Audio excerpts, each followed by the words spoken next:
প্রতিদিন সে এসে বসত এই পুরনো রেল স্টেশনের এক কোণে। ট্রেন আসতো, ট্রেন যেত, মানুষ থামত না। কেউ হাসত, কেউ আঙুল তুলে দেখাতো, কিন্তু বিড়ালটা নড়ত না। একদিন একজন মানুষ জিজ্ঞেস করল, তুমি কিসের অপেক্ষা করছো? বিড়ালটা বলল, আমার মানুষটা বলেছিল সে ফিরবে।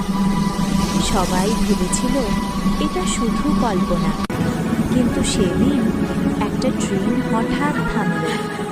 একজন অন্ধ মানুষ নামল, তার হাতের লাঠি মাটিতে পড়ে গেল। সে কাঁপা গলায় বলল, স্নোই, আমি ফিরে এসেছি। পরের মুহূর্তে বিড়ালটা দৌড়ে গেল, কারণ ভালোবাসা কখনো অপেক্ষা।